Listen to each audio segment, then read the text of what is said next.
Hallelujah, praise God, praise God. हमारे लिए बड़ा ज़रूरी है कि हम जब कलाम सुनने के लिए बैठें तो हम इब्लीस को और उसकी जो डीमंस हैं, जो बुरी तासीर है, उनको बांध दें। क्योंकि जीसस ने क्या कहा था कि कलाम कभी जैसा है कि जब वो राह के किनारे गिरा तो परिंदे आए, ठीक है, वो परिंदे आकर उन्होंने चुग लिया उसको। तो जो ये जो बर्ड्स हैं, they sometimes represent the demons, the evil spirits, ठीक है। तो इट्स जस्ट एन ईडियम। तो खुदा ने क्या कहा था कि जब क्या होता है कि हमारी ख्वाहिशों की वजह से कलाम को जो है इब्लीस ले जाता है। तो इब्लीस के दो सबसे बड़ी जो है ना एम्स है। सबसे पहला एम तो ये है कि वो नहीं चाहता कि हम खुदा का कलाम सुने। सेटन डजंट वांट कि हम खुदा के ज़रिए में बैठें और कलाम सुने। अगर वो इस चीज़ में सक्सीड ना हो, लेट्स से कि हम स्ट्रांग हैं, हम कहते हैं कि नहीं हम चले जाएंगे खुदा की ज़रूरी में जाएंगे, we'll go and sit in the church. तो क्या होता है कि फिर वो चाहता है कि जो कलाम हमने सुना है उसको जो है ना उस पर कॉन्सेंट्रेट ना कर सके। ठीक है, आपने देखा कि चर्च में सबसे ज़्यादा नींद आती है कम आती, लेकिन जैसे हम चर्च में आते हैं हम सबसे ज़्यादा जो है ना वो अचानक हम पे एक अटैक सा शुरू हो जाता है। हम कहते हैं ये मुझे क्या हो रहा है। तो उससे अगर हम कामयाब हो जाए, बड़े अलर्ट हम बैठे। तीसरा फिर क्या करता है कि इब्लीस हमें वो भुला देने की कोशिश करता है। सैटन वांट्स कि हम वो भूल जाएं जो हमने सुना है। तो क्या होता है कि वो परिंदे उसके जो है वो चुग कर ले जाते हैं हमारे माइंड को। वो ऐसा ज़्यादा यानी कि वो बिजी कर देता है कि we can never apply, we can never remember to apply the word of God. The best way to learn the word of God is to apply the word of God. ठीक है, जो कुछ हम सुनते हैं उसको अपनी जिंदगी में अप्लाई करें, क्योंकि this is the most applicable book in the world. मुझे याद है कि जब मैं ग्रेजुएशन कर रहा था तो मैंने साइकोलॉजी जो है वो चूज किया सब्जेक्ट। तो there was a psychology subject and there was applied psychology subject. ठीक है, दो थे। तो एक था जो सिर्फ थियोरेटिकल था और दूसरे जो एक ग्रुप था वो पढ़ रहा था जो अप्लाइड साइकोलॉजी पढ़ रहे थे, यानी जो कुछ वो कर रहे थे वो अप्लाई कर रहे थे। इसी तरह हर सब्जेक्ट जो होता है मैथ्स का या कोई भी साइंटिफिक सब्जेक्ट ले लें, वो it has to apply somewhere, otherwise there is no value to that. तो खुदा के कलाम की वैल्यू कब बढ़ जाती है? जब हम इसको लेते हैं और अपनी ज़िंदगी पर अप्लाई कर लेते हैं। ठीक है, हमारी हर मूव जो है वो इस कलाम के मुताबिक होनी चाहिए। हमारा हर डिसीजन जो है वो इस कलाम की रोशनी में होना चाहिए, क्योंकि बाइबल में क्या लिखा है कि ये खुदा का कलाम जो है वो हमारी राह के लिए रोशनी है, लैम्प टू आवर फीट। ठीक है, लाइट फॉर आवर वे, हमारे रास्ते के लिए जो है वो चिराग और रोशनी है। तो रास्ते के लिए क्यों हमें रोशनी चाहिए होती है? ताकि हम अच्छे डिसीजन के साथ पाँव रखें, हम किसी गड्ढे में ना पाँव रख दें, हम किसी जगह पे ठोकर ना खा जाए। So it helps us to make decision. If it doesn't help you to make decisions, that means कि you are not living by the word of God. ठीक है, कई दफ़ा हम सोचते हैं, हम डिसीजन भी करते हैं हमारी लाइफ में। आई वुड कह लें कि मैं आपको इनकरेज करूंगा कि आप अभी सोचना शुरू करें कि लास्ट वीक में या लास्ट मंथ में हमने जितने भी डिसीजन लिए, did we think of the word of God first? कि क्या खुदा की जो लाइट है, खुदा का कलाम है, उसकी रूह से, उसकी रोशनी से वो क्या वो उसके मुताबिक था मेरा डिसीजन या नहीं? अगर नहीं तो start making it like a habit. ठीक है, अपनी आदत बना लें। कोई भी फैसला घर में या अपनी जिंदगी में आपने करना है, ऑलवेज थिंक, जैसे वो हम एक फ्रेज भी है, व्हाट वुड जीसस डू, जैसे हम बोलते हैं। ठीक है, कि खुदा का कलाम अगर मैं सामने रखूं तो फिर ये फैसला मेरे लिए क्या होगा, इस फैसले का क्या मीनिंग होगा, खुदावंद का कलाम क्या कहता है, क्या मेरा ये फैसला खुदा के कलाम के अगेंस्ट तो नहीं है? क्योंकि समटाइम्स क्या होता है कि when we make a decision and then we expect a blessing और an answer to the decision, और फिर क्या होता है कि जब हम डिसीजन ले लेते हैं और ब्लेसिंग एक्सपेक्ट करते हैं और वो ब्लेसिंग नहीं मिल रही होती, तो हम खुदावंद के साथ झगड़ा शुरू कर देते हैं। हम खुदावंद कहते हैं, खुदावंद मुझे तू क्यों नहीं ब्लेस कर रहा? सारी दुनिया को ब्लेसिंग मिल रही, उसको भी मिल रही, चर्च में वो भाई भी ब्लेस्ड है, मुझे क्यों नहीं मिला? तो then we have to go back to our decision. Sometimes we realize कि no, actually my decision जो मैंने लिया था या मैंने जो कुछ सोचा था, it wasn't actually according to the word of God. खुदा के लिए वो खुदा की नज़र से देखने से वो ठीक नहीं था। लेकिन एक चीज़ मैं आपको बताता चलूँ कि समटाइम्स क्या आता है कि आप बनी इसराइल को देखें कि उन्होंने भी रॉन्ग डिसीजंस लिए, लेकिन रोमन्स चैप्टर 8:38 में क्या लिखा है कि खुदावंद ने कहा कि हर चीज़ जो है खुदावंद से मोहब्बत रखने वालों के लिए भलाई पैदा कर देती है। Even in our wrong decision, sometime खुदा क्या होता है कि हमें ब्लेस करना शुरू कर देता है टू टीच अस। हमें खुदावंद जो है कई दफा हमारे गलत फैसलों को भी इस्तेमाल कर लेता है। जैसे आप ये देखें कि हमने जो 2 हाउस थियोलॉजी पढ़ी थी, उसमें पढ़ा कि किस तरह बनी इसराइल ने आइडोलेट्री की, आइडल वर्शिप में गए और उनको खुदावंद ने एक्सपेल कर दिया। ठीक है, उनको सजा तो मिली, लेकिन उनका जो डिसीजन था वो खुदावंद ने फिर यूज किया to bless all the nations, क्योंकि जहां जहां इब्राहिम का खून गया अब वो रिस्टोर होके वापस आ रहे हैं। सो इवन हमारी गुनाह में, इवन हमारी बदी में जो है इवन हमारे रॉन्ग्स में जो है खुदावंद को जलाल मिल सकता है, लेकिन इसका मतलब ये नहीं कि हम बदी करके खुदावंद को जलाल दें। इसका मतलब ये है कि खुदावंद की हुजूरी में जब आ जाते हैं हम और इस चीज़ का इकरार कर लें कि हमसे ये गलत हुआ है, देन खुदावंद उसको फ्लिप कर देता है और खुदावंद के नाम को जलाल मिलना शुरू हो जाता है। Because there is one thing Satan can never do and is Satan can never surprise God. खुदा को कोई भी सरप्राइज नहीं कर सकता। Do you know that? इंसान तो सरप्राइज होता है लेकिन खुदा नहीं सरप्राइज होता। क्यों नहीं होता? क्योंकि खुदा को सबसे पहले सब कुछ पता है, ठीक है ना।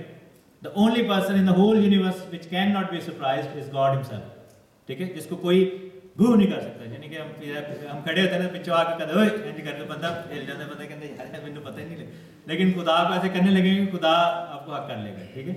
खुदा आपको पकड़ खुदा के आ जाए नहीं कह तो ये है कि खुदावंद को कोई सरप्राइज नहीं कर सकता। नोबडी कैन जो है ना डू दैट। तो इसलिए हमें जो है ना, इसलिए कहते हैं ना कि या तो अपनी घड़ी से तो ना मिला लिए, you know we have to match our watches with his watch, ठीक है। जो खुदा कर रहा है we have to match our walk with his walk, ठीक है।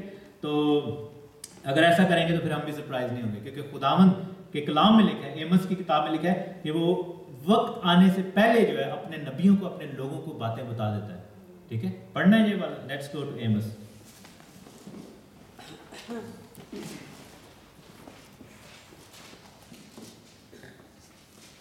एमस 3 चैप्टर 3 है, आमूस की किताब, उसका 3rd चैप्टर और उसकी 6th वर्स से लिखा है कि क्या यह मुमकिन है कि शहर में नरसिंगा फूंका जाए और लोग ना कांपे, या कोई बला शहर पर आए और खुदावन ने उसे ना भेजा। यानी कि ये कह रहा है कि whatever happens God knows about that, ठीक है। खुदा को पता होता है और खुदा की मर्जी के बगैर कुछ भी नहीं होता, ठीक है। खुदा के नॉलेज के बगैर कुछ भी नहीं होता दुनिया में। और बहुत सारे लोग ये भी बिलीव करते हैं, जैसे ये पिछले दिनों में अर्थक्वेक में लोग मर गए, और जो क्या उसको कहते हैं सुनामी में लोग मरे थे। लॉट ऑफ पीपल से कि खुदावन ने क्यों मार दिया इतने लोगों को, है ना, क्यों ऐसे हुआ। तो आई बिलीव कि देयर 2 थिंग्स कि हम में से कौन है जो हमेशा तक जिंदा रहेगा। None of us will be alive, ठीक है। हमें सारे एक ने मरना ही है, कभी ना कभी तो मरना है ना। लेकिन द की इज कि उनमें से कितने लोग खुदावन में मरे थे, how many people died in the Lord, ठीक है।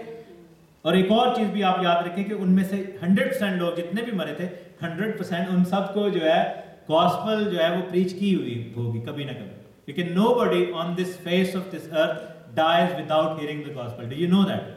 क्योंकि दुनिया में कोई भी जो है वो खुदा का कलाम सुने बगैर नहीं मर सकता, क्योंकि खुदा ने क्या कलाम में कहा था कि जब तक सारी दुनिया में इंजील की बुनियादी ना हो जाए, nobody can blame God for his sin, ठीक है।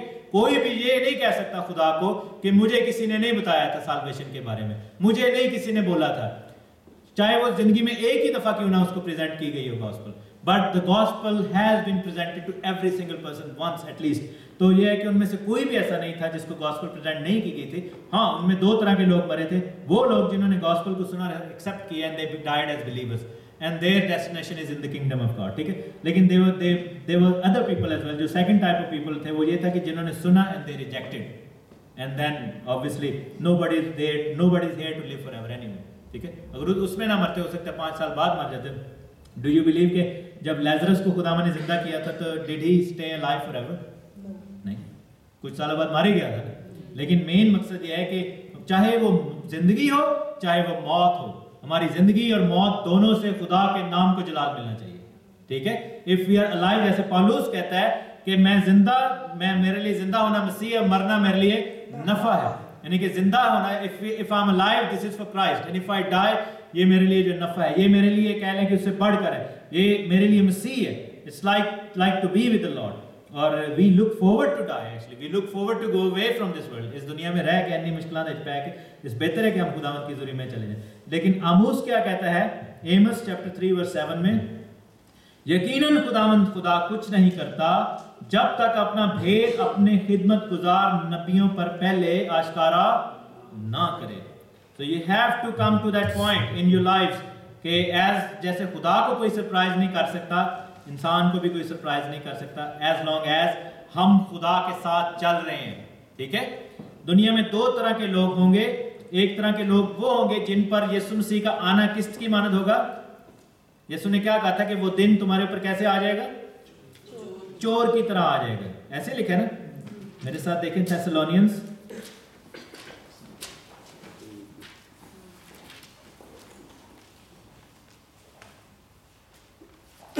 1 Thessalonian chapter 5 verse 2, पहला थस्सलुनीकियों 5वां बाब और दूसरी आयत लिखा है कि इस वास्ते तुम आप खूब जानते हो कि खुदावंद का दिन इस तरह आने वाला है जिस तरह रात को चोर आता है। जिस वक्त लोग कहते होंगे कि सलामती और अमन है, उस वक्त उन पर इस तरह नागहान हलाकत आएगी जिस तरह हामला को दर्द लगते हैं और वो फिर हरगिज ना। ये किन लोगों पर चोर की तरह आएगा? जो बचेंगे नहीं, जो नहीं बचेंगे, क्योंकि हामला को जैसे दर्द लगते हैं, बर्थ पैंग्स होते हैं, वो रुकते नहीं है फिर, ठीक है। जब दर्द शुरू हो जाता है, जब बर्थ पैंग शुरू हो जाता है, जब जो बर्थ पेन शुरू होती हैं तो दे नेवर स्टॉप जब तक कि बेबी ना आ जाए। तो लिखा है कि वो लोग जिन पर चोर की तरह आएगा नहीं बचेंगे। लेकिन आगे क्या लिखा है कि तुम है भाइयों तारीकी में नहीं हो। You do not walk in the darkness. क्यों नहीं हम चल रहे तारीकी में? क्योंकि तेरा कलाम मेरे कदमों के लिए चिराग और मेरी राह के लिए रोशनी है। So how we are not walking in the darkness? Because we are walking in the word of God. यही मैंने पहले कहा ना। So if you are walking in the word of God, तो फिर लिखा कि फिर तुम तारीकी में नहीं हो कि वो दिन चोर की तरह तुम पर आ जाए, यानी कि nobody can surprise you then, ठीक है। And then you are ready for the kingdom of God, ठीक है। So ये है खुदा का कलाम की, this is why we should be listening and applying the word of God, और applicable होना चाहिए। हम बहुत जल्दी जो है we will be moving into the feast of कौन सी फीस्ट आ रही है? फीस्ट ऑफ पेंटिकॉस्ट, ठीक है। पेंटिकोस्ट की ईद आ रही है, ठीक है। उस दिन क्या हुआ था? पेंटिकोस्ट वाले दिन क्या हुआ था? पेंटिकोस्ट की ईद के ऊपर क्या हुआ था? रूह कुद्स नाज़िल हुआ था। अच्छा, दैट्स वेरी गुड। तो पेंटिकोस्ट की ईद आ रही है जिसको हिब्रू में शैवाउत कहते हैं, ठीक है। अब हिब्रू में क्यों कहते हैं, ये भी इसका भी रीजन है क्योंकि it is a Jewish feast and obviously we being Christian we also celebrate it as well. Pentecost के दिन रूह कुद्स नाज़िल हुआ था और इसके बारे में हम थोड़ा सा सीखेंगे। The word Pentecost actually has come from जो कह लें लैटिन या ग्रीक का जो वर्ड है जिसका मतलब है 50वां, 50th, ठीक है। जो पेंटा से लफ्ज निकला है, पेंटा जो है 5 को जाहिर करता है, तो पेंटिकोस्ट का जो मतलब है 50वां, ठीक है। यही हुआ था। मेरे साथ देखें book of acts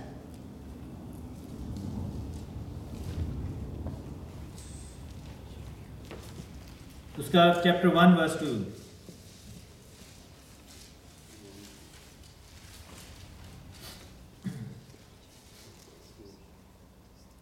book of Acts chapter 1 verse 2 लिखा है 3 से, सॉरी।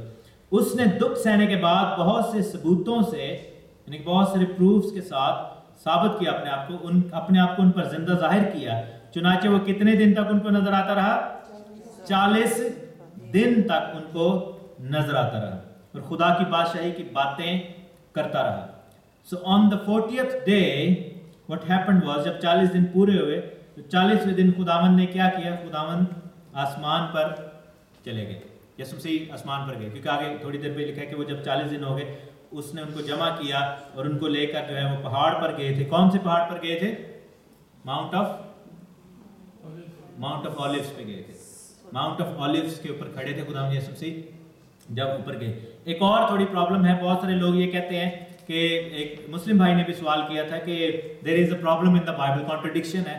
क्योंकि अगर हम एक्ट्स चैप्टर 1:12 में देखें, क्योंकि अभी जो कि मौका मैं बता देता हूँ, तो लिखा है कि वो जैतून के पहाड़ पर खड़े थे जब वो पहाड़ पर ऊपर गए, ठीक है। लेकिन अगर हम लूक के एंड पे देखें, book of Luke chapter 24 verse 51 50, तो लिखा है कि फिर वो उन्हें बेतएनिया के सामने तक बाहर ले गया और अपने हाथ उठाकर उनको बरकत दी। क्या किया खुदावंद यीशु मसीह ने? हाथ उठाकर उनको बरकत दी। और जब वो उन्हें बरकत दे रहा था तो ऐसा हुआ, क्या हुआ कि उनके सामने देखते देखते खुदावंद यीशु मसीह आसमान पर उठा लिए गए, ठीक है।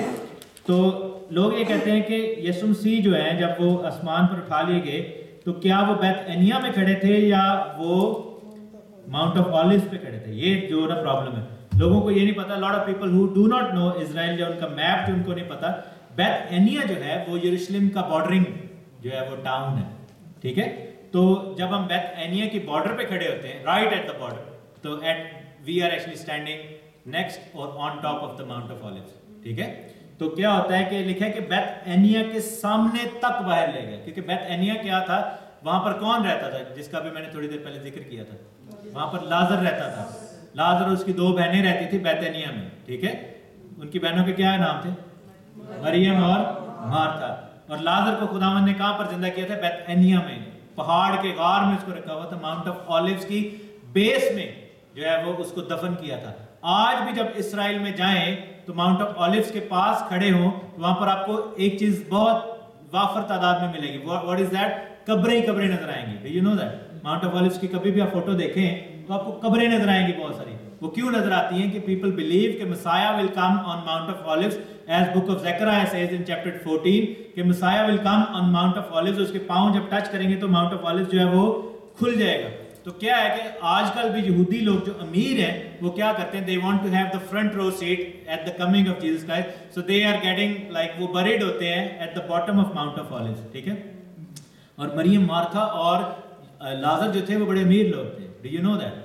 मरियम के पास कितने दिनार का जो था वो इतर था, जो उसने यीशु के पांव में 300 दिनार का, 300 दिनार। और उस वक्त के दौर पर, यानी कि ये थाउजेंड्स ऑफ पाउंड्स बनते हैं आजकल के दौर में, वो प्योर वो जो था वो था। और वो बहुत रिच लोग थे।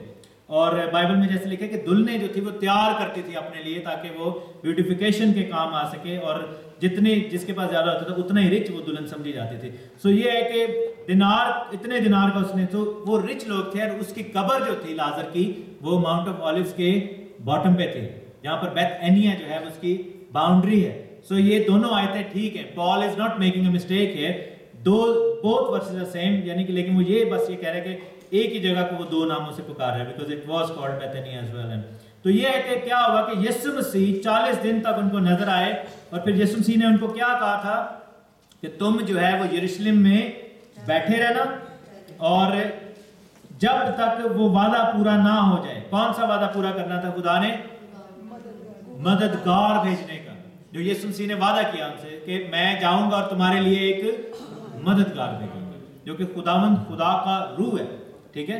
और फिर second chapter of book of Acts verse 1 में क्या लिखा है कि जब ईद पेंतिकोस्त का दिन आया तो सब एक जगह जमा थे कि यकायक आसमान से ऐसी आवाज आई जैसे जोर की आंधी का सन्नाटा होता है।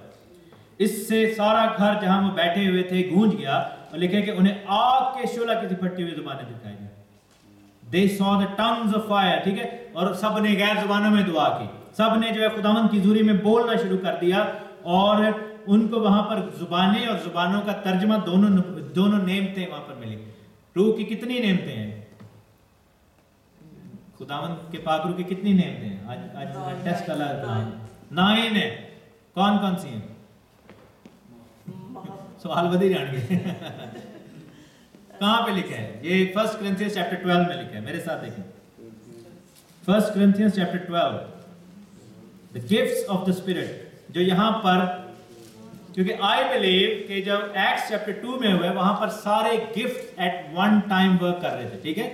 क्योंकि जब खुदा का रूह नाज़िल हुआ है तो 9 की 9 जो गिफ्ट्स हैं, दे ऑल वर, वो सारे गिफ्ट जो थे वो काम कर रहे थे एक ही जगह पर, सारे रसूलों की, किसी को कोई गिफ्ट मिला, किसी को कोई गिफ्ट मिला।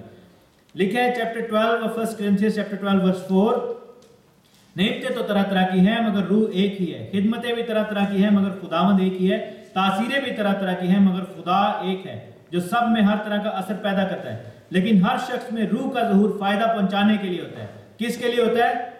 फायदा पहुंचाने के लिए। फायदा किस चीज का होता है? कि हम खुदावंद की हुजूरी में बैठते हैं और रूह हमें दुआ करना सिखाता है। ये भी मैं आपको दिखाता हूं थोड़ी देर में। और लिखा है क्योंकि एक को रूह के वसीला से हिकमत का कलाम, द वर्ड ऑफ विजडम, और दूसरे को उसी रूह के वसीला से द वर्ड ऑफ नॉलेज, इल्मियत का कलाम। जैसे भी पिछले दिनों में मुझे सैम ने शेयर किया, सैमसन बैठे हुए, कि खुदावंद ने उनको यूज किया इल्मियत के कलाम की नेमत से 2 या 3 मुख्तलिफ मौकों पर। एक मुस्लिम बहन के लिए वो दुआ कर रहे थे और उसको कैंसर था और एक्टिव कैंसर था, एंड गॉड टोल्ड हिम कि जो है ना वो कैंसर क्या उसको कहते हैं कि उसको बोल दे कि खुदावंद तुझे शिफा दे देगा, दिस कैंसर विल गो। तो लेकिन सैम ने मुझे ये बताया कि वो थोड़ा झिझक गए, वो थोड़ा जो है ना he was shy to tell. लेकिन क्या हुआ कि जब डॉक्टर की रिपोर्ट आई तो उन्होंने कहा कि वही एक्टिव कैंसर जो है वो डेड कैंसर बन गया, ठीक है। तो खुदावंद ने क्या किया कि उस कैंसर को रोक दिया, ठीक है। तो लेकिन ये है कि मैंने भी सैम को ये कहा कि अगर हम वक्त पर वो नेमत का इस्तेमाल करते तो उसकी ज़िंदगी में और ज़्यादा कर, लेकिन अभी भी खुदावन जो है वो काम करेगा, बिकॉज शी न्यू के we were praying. Spiritual maturity किसको कहते हैं? स्पिरिचुअल मैच्योरिटी इसको कहते हैं कि जब खुदावन की नेमतें काम करें तो हम उसको एक्सेप्ट करें और उसको अप्लाई करना शुरू करें। जैसे भी मैंने कहा कि we have to apply the word of God, this is the spiritual maturity, ठीक है। कि हम खुदावन की ज़रिए में जब सुनते हैं खुदावन की आवाज़, we must stand in faith and apply. So ये है कि that was a lesson for Sam and a confirmation for this कह लें कि this ministry and for this talent, या टैलेंट नहीं कहना चाहिए, गिफ्ट जो है खुदावन के पाक रूह का सैम को जो मिला है। So I would say, brother, you have that gift of the word of knowledge, and you should use it and carry on using that, ठीक है, to glorify the Lord. फिर लिखा है कि उसी से ईमान की नेमत। अच्छा, ये ईमान की नेमत जो है, कईयों के पास सिर्फ ईमान होता है, जेनेरिक फेथ, लेकिन कुछ के पास ईमान की नेमत होती है, द मदर ऑफ फेथ। यानी कि आपको देखेंगे इब्राहिम के पास ये थी ईमान की नेमत, हमारा बाप इब्राहिम, वो ईमानदारों का बाप कहलाया था। ईमान के वसीला से क्या हुआ था कि इब्राहिम जो था वो अपने बेटे को लेकर पहाड़ पर चला गया। हम में से किसी को कोई कहे कि अपने बेटे या बेटी को ले आओ खुदावन की ज़रूरत में कुर्बान करेंगे, हम कहेंगे ये शैतान की आवाज़ आई है, खुदा नहीं आई। लेकिन इब्राहिम को पता था खुदा की आवाज़ का, ही न्यू, क्योंकि हमारे मतलब की आवाज़ ना आए तो हम कहते हैं मस्ट बी सैटन, ये शैतान ही होएगा जो सानू है जी मशवरे देता है। लेकिन ईमान का तकाजा ये था कि इब्राहिम को पता था, ही न्यू कि it's God and he knew कि वो खुदा वो है कि अगर मर भी जाए तो वो उसको जिंदा कर देगा, ठीक है। क्योंकि उसने क्या कहा था जब वो पहाड़ पर जा रहे थे, तो उसने कहा था अपने नौकरों को नीचे, उसने क्यों खड़ा किया था? ही सेड कि वी विल कम बैक, हम वापस आएंगे। उसने ये नहीं कहा था कि मैं वापस आऊंगा, ही सेड हम वापस आएंगे, we will come back, because he knew कि जब मैं इसको मारूंगा तो God will save him, God will raise him from the dead, ठीक है। ये ईमान की नेमत है।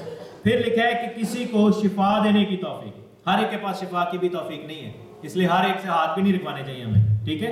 और फिर लिखा है कि किसी को मौजों की कुदरतें, किसी को नबूवत नबूवत किसी को यानी प्रोफेसी खुदा ने दी है। जैसे भी बहन साजिदा ने बताया कि उनके काम पे एक शख्स है जिसके पास प्रोफेसी की नेमत है, वो प्रोफेसाई करते हैं लोग, और वो एक्यूरेट प्रोफेसाई करते हैं, और जिनके पास नेमत होती प्रोफेसी की वो 100% जो है वो एक्यूरेट जो है ना वो प्रोफेसाई करते हैं।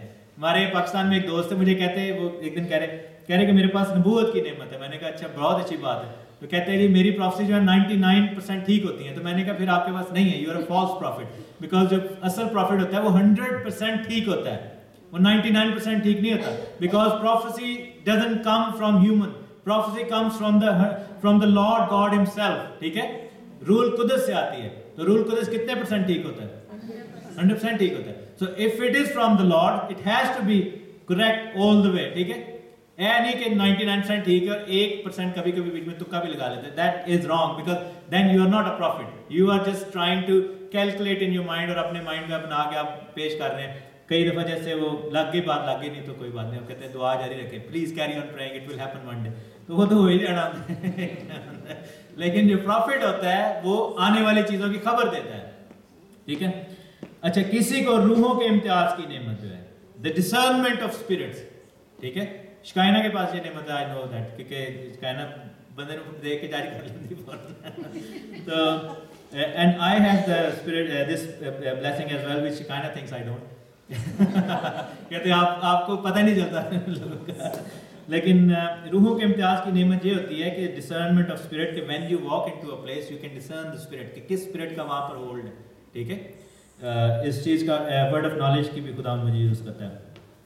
किसी को जुबानें और किसी को जुबानों का तर्जमा। अब यहाँ पर लोग कंफ्यूज हो जाते हैं, वो ये कहते हैं कि यहाँ पर लिखा है कि किसी को तरह तरह की जुबानें मिली हैं, so the tongues are only the gift, हर एक के पास नहीं है, लेकिन ये है मल्टीप्लिकेशन ऑफ द टंग्स, ठीक है। ये जो है जुबानों की कसरत की बात हो रही है। जब रूह का बपतिस्मा होता है तो एक जेनेरिक टंग हम सारे बोलते हैं, ठीक है।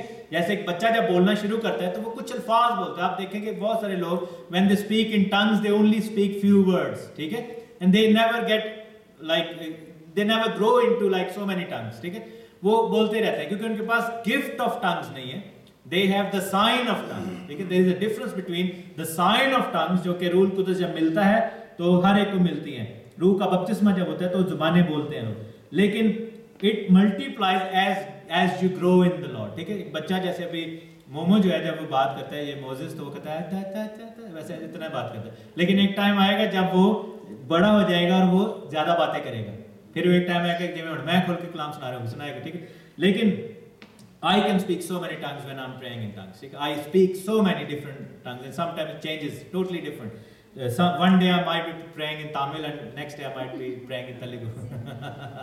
कभी मैं हो सकता है अरबी में भी कर रहा हूँ, लेकिन I know कि जो जुमलों का structure है is different. The words are different, the structure is different, and it's never one or two words. It's always like lengthy sentences, as if I'm conversating. Obviously, I do not understand that. लेकिन there are people who can understand that, because Bible कहती है कि जो किसी के पास last नेमत क्या है, उन टंग्स की ट्रांसलेशन, ठीक है। तो जब हम चर्च में होते हैं, and if somebody is praying in tongue, it should only happen if there is a person who can also translate it, ताकि जो है कंफ्यूजन ना क्रिएट हो। उसके लिए खुदावंद ने कहा कि नबूवत मिले। सो क्या हुआ कि वापस जाते हैं एक्ट्स चैप्टर 2 में, तो लिखा है कि सब रूह कुदरत से भर गए और गैर जुबानें बोलने लगे, जिस तरह रूह ने उन्हें बोलने की ताकत बख्शी थी। कौन ये सिखाता है गैर जुबानें? रूह कुदरत सिखाता है। अब ये हुआ है यहाँ पर कि they all were baptised with all the science, ठीक है। उनके पास सारे गिफ्ट्स आए थे, लेकिन क्या हुआ कि जो सबसे प्रोमिनेंट गिफ्ट कौन सा था? The tongues. And second gift which was second most prominent, the translation of tongues. क्योंकि बाइबल में क्या लिखा है कि everybody could understand each other, ठीक है। वो दोनों gifts at the same time काम कर रहे थे। क्योंकि आप ये देखें कि बाद में बहुत सारे लोगों को हुआ है, हमें भी होता है जब रूह का बैप्टिज्म, नोबडी लाइक, जरूरी नहीं कि सारे अंडरस्टैंड करें। मेरे जो बहुत सारे कैथोलिक बहन भाई मुझे कहते हैं कि हाउ इज इट पॉसिबल, क्योंकि पहले जब हुआ था रूह का बपतिस्मा तो सबको समझ आ रही थी, ठीक है। तो अब क्यों नहीं ऐसे होता है? इसका मतलब रूह का बपतिस्मा नहीं। तो मैंने उनसे फिर ये बात की, मैंने कहा कि अगर आपको मेरी समझ आ रही है तो आपको कैसे यकीन आएगा कि मैं गैर जुबान हूं? मैं आपको कही जाऊं कि I am speaking in tongues, you can understand me, so then how would you know कि I'm speaking in tongues, ठीक है। That means कि speaking in tongues has to be different from the translation. यहाँ पर क्या हुआ कि people could understand each other because of the spirit of translation as well. तो ये जो है खुदावंद की तरफ से है, and nobody can teach each other speaking in tongues. हम में से कोई भी जो है वो नहीं सिखा सकता। एक चर्च में पाकिस्तान में गया और वो भाई जो थे वो he was very much zealous for the word of God, और वो बड़े जोश में थे, वो पेंटिकॉस्टल भाई थे। उनकी यानी कि उनका ये था कि आज मीटिंग में लोग आए और हर बंदा ही जो है ना वो बैप्टिज्म लेके जाएगा रूह का, और हर बंदा गैर जुबान बोल के ही जाएगा। And what he started doing was he started saying speak after me, मेरे पीछे बोलो, भर दो रब रब रब ऐसे करके उसने, and then he started giving one word to each other and सेट के मेरे पीछे पीछे बोलना शुरू करो। नो, बाइबल क्या कहती है? जिस तरह पादरी तहसीन ने उन्हें बोल नहीं, जिस तरह रूह ने उन्हें बोलना सिखाया, the way the Holi spirit taught them, ठीक है। सो ये हो गया सारा जो है खुदावंद के रूह की जो बात है। सो बाइबल में ये कौन कौन बिलीव करता है कि first Pentecost happened in book of acts? अच्छा, और कौन कौन ये बिलीव करता है the first Pentecost happened in book of exodus? आमीन, लेट्स गो देयर।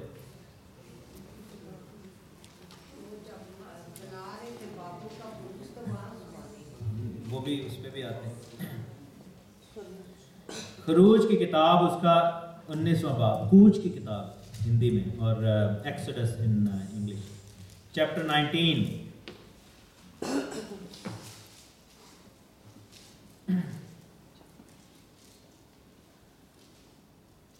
उसकी वर्स 1 से लेकर कि बनी इस्राएल को जिस दिन मुल्क मिस्र से निकले 3 महीने हुए, ठीक है, और उसी दिन वो कोहे सीना के बियाबान में आए, और जब वो रेफीदीम से रवाना होकर सीना के बियाबान में आए तो बियाबान में वहां पर डेरे लगा लिए आफ्टर 3 months, ठीक है।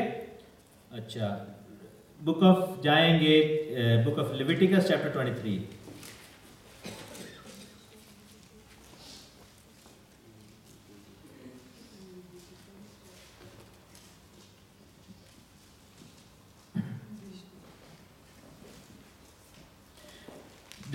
चैप्टर 23 बुक ऑफ लेविटिकस, अहबार की किताब उसका 23वां बाब वर्स 15, ठीक है, 15वीं आयत लिखा है कि तुम सब्बत के दूसरे दिन जिस दिन हलाने की कुर्बानी के लिए पूला लाओगे गिनना शुरू करना। कौन से डे से शुरू करना है? फ्रॉम द डे ऑफ सब्बत, सब्बत से दूसरा दिन, जब तक 7 सब्बत पूरे ना हो जाएं। How many सैबत्स?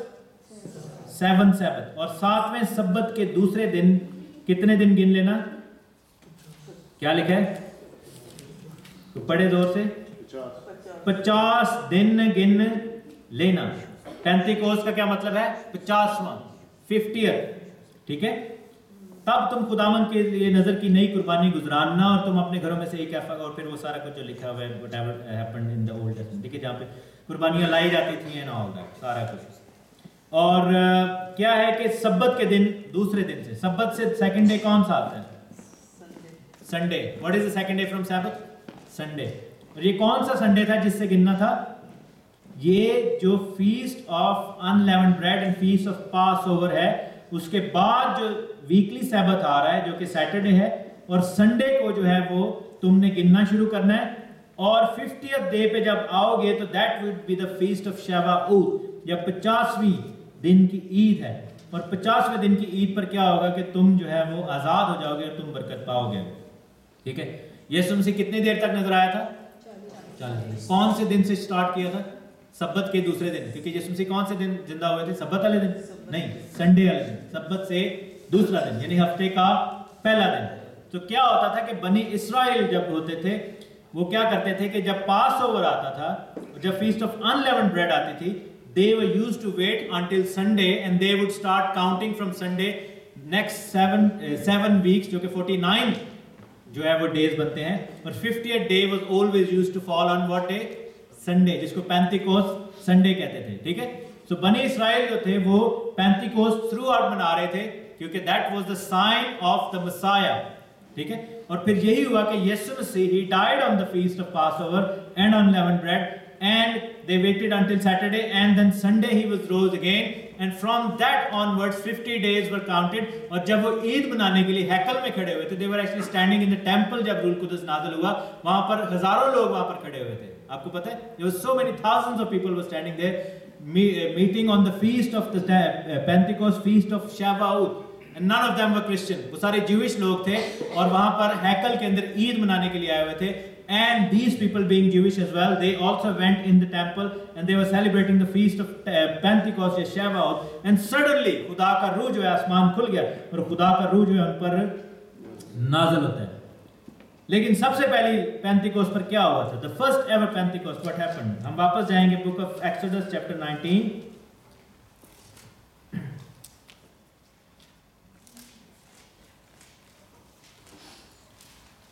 तो खुदा ने क्या किया कि खुदावन ने उनको कहा कि 2 दिन तक अपने आप को वो पाक करें, और तीसरे दिन खुदावन जो है उनके देखते देखते आसमान पर से उतरेगा, ठीक है। और उसकी वर्स 16 में हम पढ़ेंगे। जब तीसरा दिन आया, ये तीसरा दिन किस चीज का तीसरा दिन है? तैयारी का तीसरा दिन, ठीक है। और ये तीसरा दिन था, this was the 50th day from the time when they had left Egypt, ठीक है, जिस दिन उन्होंने रेड सी को क्रॉस किया था on the day of Sunday, ठीक है। उसके बाद जो है 50 डेज जो है वो काउंट करके आए हैं, और 50वें दिन जब वो वहां पर बेस पे, माउंटेन की बेस पे खड़े थे, तो लिखा है कि सुबह होते ही बादल गरजने और बिजली चमकने लगी और पहाड़ पर काली घटा छा गई और करना की आवाज बहुत ज्यादा, यानी कि जो नरसिंगा था, जो खुदावन के शोफार थे, जो वहां पर ट्रम्पेट्स थे, बजने लगे। ये कौन ट्रम्पेट बजा रहा था? खुदावन के फरिश्ते बजा रहे थे। और लिखा है कि सब लोग डेरों में कांप गए और मूसा लोगों को खैमा गा के बाहर लाया कि खुदा से मिलाए। किससे मिलवाए? और वो पहाड़ से नीचे आ खड़े हुए, कोहे सीना ऊपर से नीचे तक धुएं से भर गया। खुदावन शोला में होकर उस पर उतरा और धुआं तनूर के धुएं की तरह ऊपर को उठ रहा था, और सारा पहाड़ जोर से हिल रहा था। और जब नरसिंगे की आवाज नहायत ही बुलंद होती गई तो मूसा बोलने लगा, और खुदावन ने आवाज के जरिए उसे जवाब दिया। ये पहला मौका था जब कौम ने खुदा की आवाज को सुना। खुदावन ने आवाज के जरिए जवाब दिया। और लोग ये बिलीव करते हैं, जो कह लें कि जो रैबाइज हैं, ये बिलीव करते हैं कि व्हेन गॉड स्पोक, तो खुदा की जो आवाज थी उसने पूरी अर्थ को सराउंड किया था, ठीक है। खुदा की आवाज लिखा कि थंडर की तरह आई थी, और सिर्फ उन लोगों को नहीं सुनाई दी गई थी, उसकी जो गूंज है, it surrounded the whole earth, यानी कि वो उसका पूरा चक्कर लगा लिया था खुदा की आवाज ने। सारी कौमों तक आवाज गई थी ये दुनिया की, क्योंकि ये है कि खुदावन की चूंकि वो आवाज थी। और खुदावन की आवाज के बारे में अगर आप सुनना चाहते हैं तो लेट्स गो टू ज़बूर 19, जिसको इसी सिचुएशन को जो है वो सॉरी ज़बूर हम जाएंगे 29। इसी सिचुएशन को जो है वो दाऊद बादशाह बुलाता है, बताता है कि कैसे खुदावन की जब आवाज आई थी। 29 वर्स 1, ऐ फरिश्तगान, ऐ फरिश्तों, खुदावन ही की तमजीद और ताज़ीम करो, खुदावन की ऐसी तमजीद करो जो उसके नाम के शायान है, क्योंकि फरिश्ते वहां पर नरसिंगे बजा रहे थे। पाक आराइश के साथ खुदावन को सजदा करो। खुदावन की आवाज बादलों पर है। वहां पर क्या लिखा है कि बादल जब छा गया और बादल जो था पहाड़ के ऊपर आ गया और खुदा की उनको आवाज आई। और दाऊद बादशाह क्या कहते हैं कि खुदावन की आवाज जो है वो बादलों पर है।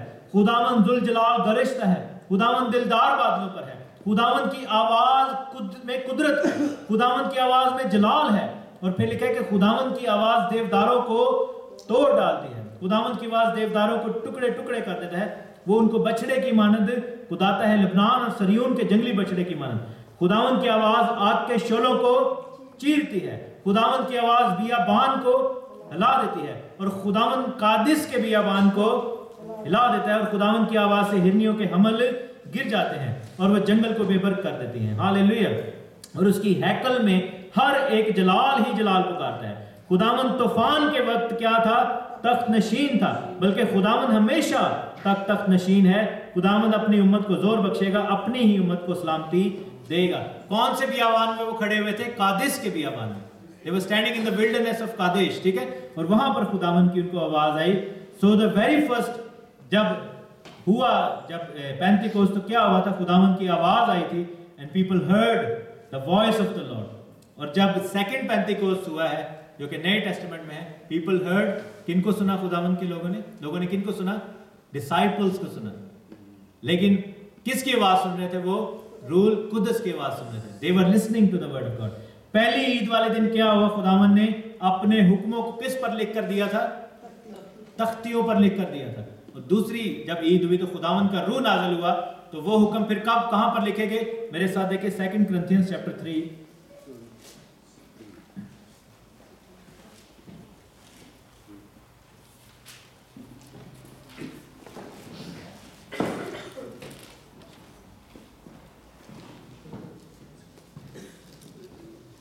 Chapter 3 verse 3, 2 Corinthians chapter 3 verse 3 लिखा है कि जाहिर है तुम खुदावन मसीह का वो खत हो जो हमने खातमों के तौर पर लिखा, स्याही से नहीं बल्कि जिंदा खुदा के रूह से, पत्थर की तख्तियों पर नहीं बल्कि गोश्त की यानी दिल की तख्तियों पर।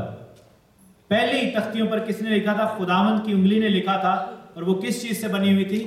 पत्थर की बनी हुई थी, ठीक है। और दूसरी तख्तियों पर खुदावन का रूह जब नाज़िल हुआ, क्योंकि लिखा है कि खुदा के रूह के वसीला से ये हुआ। और फिर जो है खुदावन की तख्तियों पर, दिल की तख्तियों पर खुदा के रूह ने अपने मसा से, सेकंड पेंटिकोस्ट जिसको हम कहते हैं, the Pentecost in Jesus Christ, ठीक है। और ये किस चीज का वादा था? मेरे साथ देखें Hebrews chapter 8, जो वहां पर खुदावन ने पूरा किया।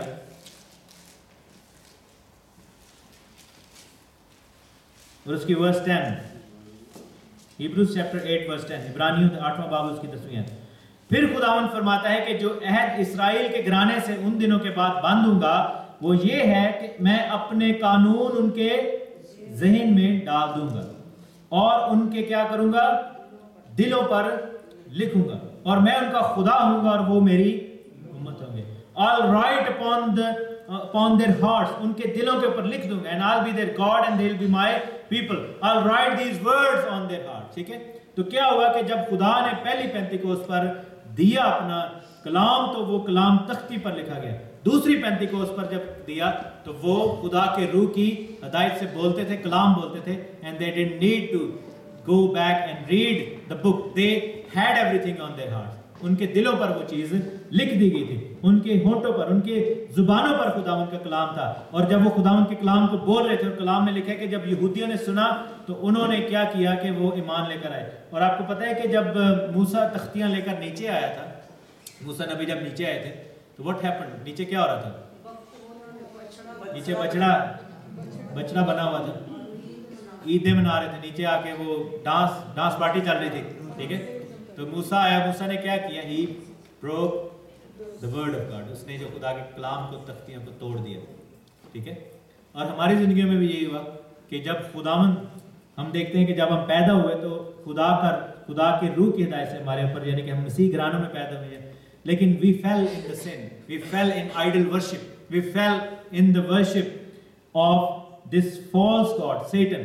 और फिर क्या हुआ कि जब यीशु मसीह ने वो रोटी ली और उसने उसको तोड़ दिया, ठीक है। सो मूसा का तख्तियां तोड़ना और जीसस का जो है वो ब्रेड को तोड़ना, that's the same thing, because वो जो उसके हाथ में मूसा में था वो क्या था, द वर्ड ऑफ गॉड। तो जो तख्तियां थी वो किसको जाहिर करती थी, टैबलेट्स किसको जाहिर करती थी, जीसस क्राइस्ट को, who is the word of God. So because of the sin of people Moses had to break Jesus Christ. Jesus Christ was broken at the bottom of the mountain. ताकि लोग, अगर वो मूसा ना करता, people would have died there, ठीक है, लोगों ने मर जाना था। So Moses did। और आप ये देखें कि मूसा की लाइफ की सबसे बड़ी अचीवमेंट क्या थी मूसा नबी की, कि वो खुदा की दुनिया में बैठकर लिविंग वर्ड ऑफ गॉड नीचे लेकर आ रहे, तख्ती लेकर आ रहे, लोगों ने खान लेके देखो जी सब तो बड़ा खुदा ने उन्हें ब्लेसिंग दी थी। And how humble he was कि for the people he broke the thing which he could have prized most, है ना, जिसके ऊपर सबसे ज्यादा प्राउड हो सकता था वो, and he broke it, ठीक है। इससे पहले कि लोग उसको देखते ही कि ये खुदा की तरफ से क्या लेकर आए, people didn't even see the tablets, ठीक है, उन्होंने तो देखा ही नहीं था कि क्या उसके हाथ में, लेकिन मोसेस ने लिखा है कि पहाड़ के नीचे इसने तोड़ दिया, he knew। और फिर क्या हुआ कि उस रात कितने लोग मारे गए थे, do you know that?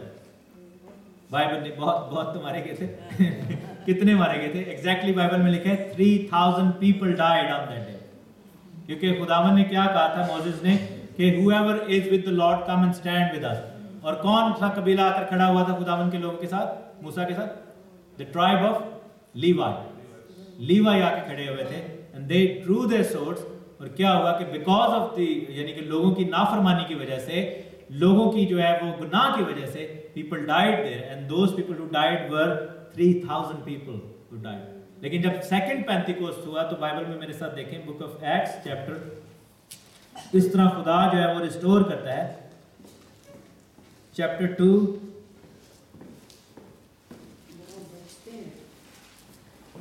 और उसकी 37th वर्स लिखा है कि जब उन्होंने ये सुना, एक्ट्स चैप्टर 2 वर्स 37, जब उन्होंने ये सुना तो उनके दिलों पर चोट लगी और पतरस और बाकी रसूलों से कहा कि ऐ भाइयों हम क्या करें। पतरस ने उन्हें कहा तौबा करो और तुम में से हर एक अपने गुनाहों की मुआफी के लिए यीशु मसीह के नाम पर बपतिस्मा ले, तो तुम रूह कुदस के नाम में पाओगे, इसलिए कि ये वादा तुम और तुम्हारी औलाद और इन सब दूर के लोगों से भी है। यानी कि Holi spirit is available for Peter and his disciples only, नहीं, हम हमारी औलाद और सब लोगों के लिए जिनको खुदावंद हमारा खुदा अपने पास बुलाएगा। और उसने और भी बहुत सारी बातें जता कर उन्हें नसीहत की कि अपने आप को स्टेडी कौम से बचाओ। बस जिन लोगों ने उसका कलाम कबूल किया और उन्होंने बपतिस्मा लिया, उसी रोज कितने लोग उनके अंदर मिल गए, 3000 लोग निजात पा गए। So God restored what was lost in that wilderness। वहां पर 3000 लोग मारे गए, इब्लीस ने छीन लिए। Those people got killed there, 3000 people at the bottom of the mountain। लेकिन जब खुदा के घर में आ गए, जब खुदा का रूह खुल गया, आसमान खुल गया, तो कितने लोग बच गए, 3000 people were जो है restored और खुदावंद की दुनिया में, and that number grew and grew। तो ये है कि ये खुदा के जो पेंटिकोस्ट की जो फुलफिलमेंट है वो कब होती है, when we allow the spirit of the Lord to apply the word of God in our lives, ठीक है। क्योंकि उसने क्या किया कि खुदावंद की बातें जता कर, और क्या होता है कि हमें खुदावंद के रूह को, खुदावंद के कलाम को, उसकी शरीयत को, उसके मुंह की बातों को, उसके कमांडमेंट्स को अपनी जिंदगी में अप्लाई करना शुरू कर देना। We have to, otherwise we are not living the experience of Pentecost जो उन लोगों के साथ वहां पर हुआ था। पीटर और उसके साथ जो बाकी डिसाइपल्स थे, उन सब पर रूह कुदस का बपतिस्मा हुआ था, because they were walking in the word of the Lord, ठीक है, and they were applying the word of the Lord. कितने लोगों पर बपतिस्मा हुआ था, कोई बताए? 120 लोग थे। लॉट ऑफ पीपल थिंक सिर्फ 12 डिसाइपल्स थे, नहीं, there were 120 people there, 120 people there, जो कि 120 की जमात थी जो कि खुदावंद के ज़रिए में बैठे थे। इवन जो मेरी जो थी, मुकद्दसा मरियम जो थी, यीशु मसीह की जो मदर है, she was one of them as well, and other ladies as well, not just like बंदों को नहीं हुआ था, औरतों को भी, सबको हुआ था वहाँ पे। और 120 की जमात थी। मेरे साथ देख लेंगे भी वाला, if you think you need to know this. Acts chapter 1 verse 14 में जो है सारे डिसाइपल्स का नाम लिखा है। 14 में लिखा है, ये सब के सब चंद औरतों और यीशु की मां मरियम और उसके भाइयों के साथ एक दिल होकर दुआ में मशगूल रहे।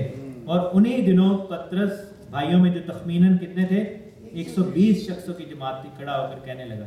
So the first group of the people, the first church कह लें, first congregation of the disciples were 120 people and Mary wasn't filled with the Holy Spirit at that time. मुकद्दसा मरियम जो थी, जो बहुत सारे लोग ये बिलीव करते हैं कि मुकद्दसा मरियम जो लूका की किताब में होली स्पिरिट से फिल्ड हो गई थी, नहीं, बाइबल में लिखा है कि होली स्पिरिट तुझको ब्लेस करेगा, you will be blessed by the Holi spirit, ठीक है, तुझ पर रूह कुदस की कुदरत साया डालेगी। लेकिन जो बरकत है, जो बैप्टिज्म ऑफ होली स्पिरिट है, that happened at the day of Pentecost, ठीक है, बिकॉज़ शी नीडेड दैट। लेकिन वहां पर जो है, वहां पर जो हुआ था, खुदावंद के कलाम में लिखा है कि रूह कुदस तुझ पर नाजिल होगा और खुदा ताला की कुदरत तुझ पर साया डालेगी।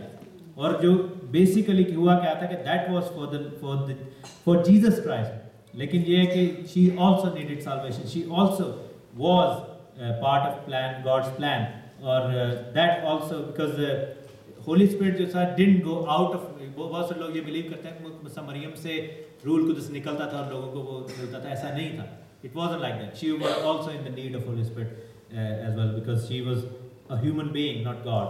तो ये है कि खुदावंद का शुक्र हो इस बात के लिए। So the first Pentecost happened at the bottom of mountain of Horeb, जब खुदावंद की आवाज़ आई।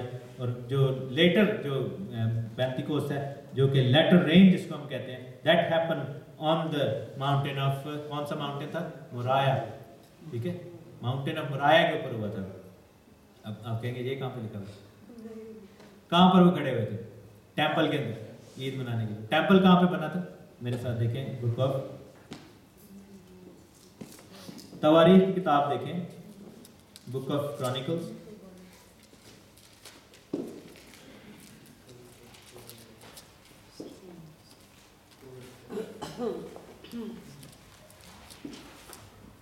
सेकंड क्रॉनिकल्स में जाएंगे।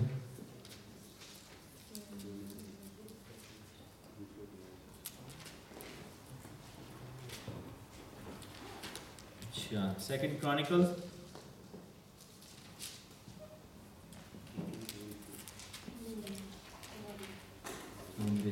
सफ़े जो है ना वो जुड़े हुए हैं, और उसके थर्ड चैप्टर उसकी वर्स 1 में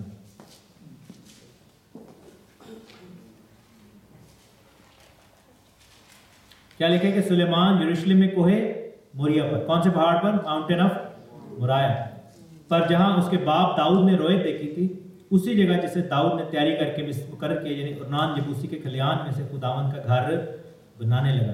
the temple was made on the very stone, जिसको अकीदा कहते हैं इब्रानी जुबान में, जो थ्रेशिंग फ्लोर था, वो एक बहुत बड़ी चट्टान थी जिसके ऊपर वो गंदम थ्रैश करते थे। They were used to actually thresh the, वो गंदम निकालते थे, गंदम के दाने जो है वो जमा किए जाते थे। और उस खलियान के ऊपर जो है वो अहद का संदूक रखा गया था, उस स्टोन के ऊपर, जो खुदावंद के अहद का संदूक जो था, जिसको आर्क ऑफ कवनेंट कहते हैं। And that was the same stone on which Abraham bound Isaac, ठीक है, कौन से पहाड़ पर आइजक को लेकर गया था इब्राहिम? माउंटेन मोराया के ऊपर लेकर गया था। द सेम प्लेस जहां पर इब्राहिम ने इसाक को बांधा था, द सेम प्लेस जहां पर सुलेमान बादशाह ने हैकल बनाई थी, द सेम प्लेस जहां पर खुदा का रूह उतरा था लोगों पर। So all this gets together in one big picture. God bless you. Thank you.